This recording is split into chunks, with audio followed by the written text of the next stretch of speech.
잠언에는 징계라는 말이 여러 번 나옵니다. 징계라는 말은 히브리어로 무사르인데 잘못을 범한 자에 대한 처리를 뜻하는 뜻이지 형벌을 말하는 것이 아닙니다. 이것은 마치 부모가 자신의 자녀가 잘못된 길로 나갈 때 혹은 잘못된 길로 나갈까 해서 훈계하고 책망하고 매를 드는 것과 같은 것입니다. 지혜로운 사람은 훈계를 받는 것을 좋아할 뿐만 아니라 징계받는 것 또한 싫어하지 않습니다. 왜냐하면 훈계를 거부하는 자는 거부할수록 더욱 어리석게 되지만 훈계를 기꺼이 수용하는 자는 훈계를 받아들이면 받아들일수록 더욱 지혜롭게 되기 때문입니다. 징계에는 육신의 고통이 따르지만 우리가 육신의 고통을 통하여 우리의 영혼을 더욱 깨끗하게 할 수만 있다면 우리는 기꺼이 징계의 고통을 감내하는 자들이 되어야 합니다. 그래서 예수님께서도 마태복음 5장 29절에서 만일 내 오른눈이 너로 실족하게 하거든 빼어내버리라.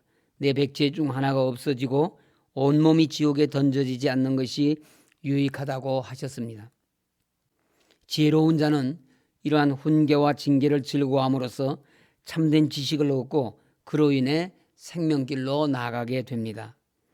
그러나 미련한 자는 이러한 훈계와 징계를 싫어하고 죄인인 자신의 본성만을 고집하고 합리화시키려 하며 자신의 본능적인 욕구만을 따라서 행동함으로써 이성 없는 짐승과 다를 바 없으며 그 결국은 멸망에 이를 수밖에 없습니다.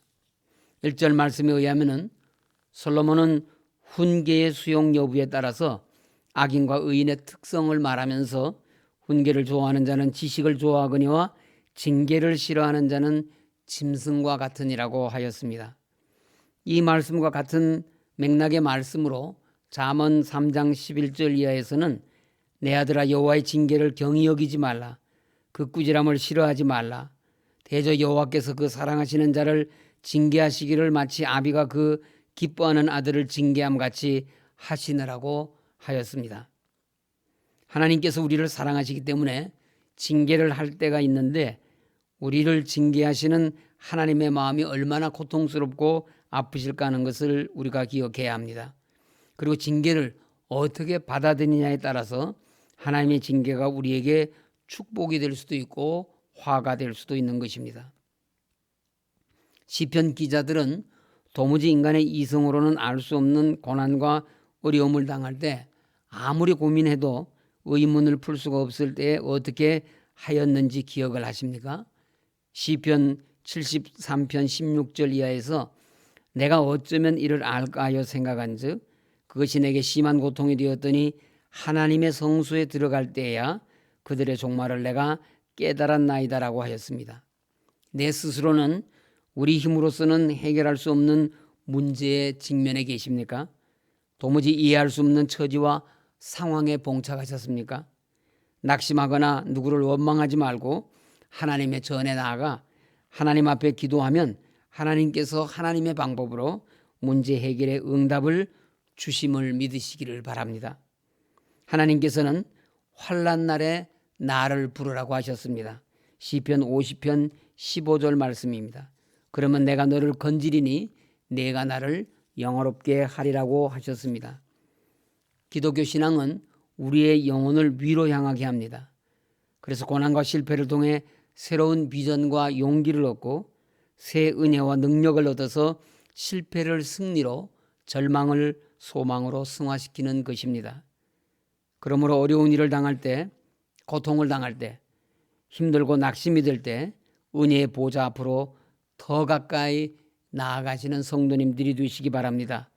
그래야 하나님으로부터 모든 문제의 해결을 받으실 수 있기를 간절히 소원합니다.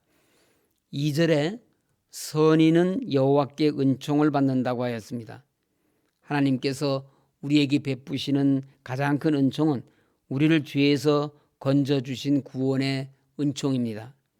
그러므로 어떤 사람이 선한 사람인가 하면 하나님을 믿는 사람이 선한 사람입니다. 비록 인간의 나약함으로 인하여 많은 선을 행하지 못한다 할지라도 하나님을 믿고 사랑하는 자에게 하나님은 구원의 은총을 베푸십니다. 그러나 악을 꾀하는 자, 즉 하나님을 믿지 않는 자는 하나님의 정죄를 피할 수가 없습니다. 3절에 사람이 악으로 굳게 서지 못한다고 하였습니다. 악 위에 자기 인생을 세우는 자, 다시 말해서 하나님을 믿지 않고 두려워하지 않는 자는 그의 삶이 요동하는 인생과 같습니다. 기초가 잘못된 건물은 높이 쌓으면 쌓을수록 더 위험합니다. 이처럼 하나님을 믿지 않는 자의 인생은 그가 수고하면 할수록 조만간 무너질 수밖에 없는 불안하고 허무한 탑을 쌓는 것과 같습니다.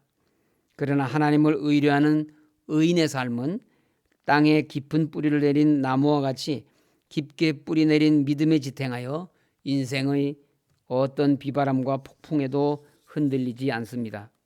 7절 말씀에서도 악인은 엎드려져 소멸되지만 의인의 집은 서 있으리라고 합니다.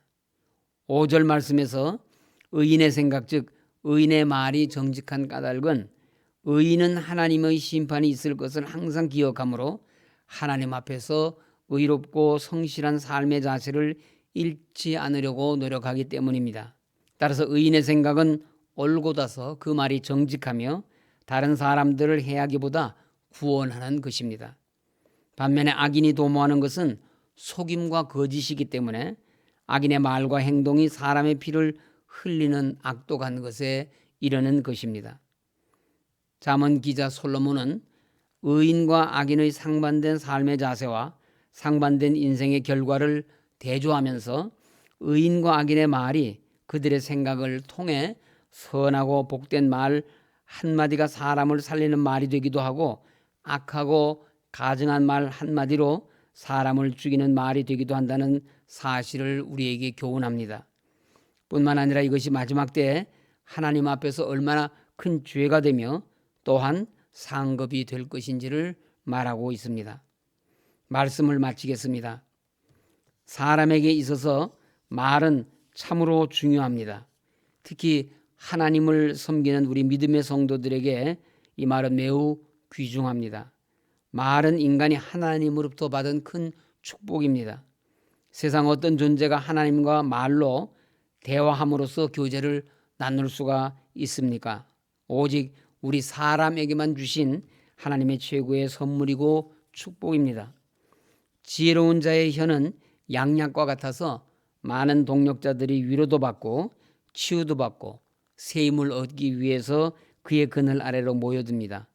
우리 서울교회 성도님들은 하나님의 지혜로운 말씀을 받고 지혜로운 말씀으로 서로 교제하며 지혜로운 삶을 사는 성도님들이 되시기를 바랍니다. 그런데 인간의 교만함이 하나님께까지 높아지려고 바벨탑을 쌓는 데까지 교만하다가 서로가 무슨 말을 하는지 알아들을 수 없고 말로 교통할 수 없어서 온 세상으로 뿔뿔이 다 흩어지는 심판을 받았습니다. 그런 가운데서도 하나님께서는 주의 자녀들에게는 말을 통해 하나님과 교제할 수 있는 방법을 주셨는데 말씀과 기도와 찬송을 통해서 하나님과 교제할 수 있도록 해 주셨습니다.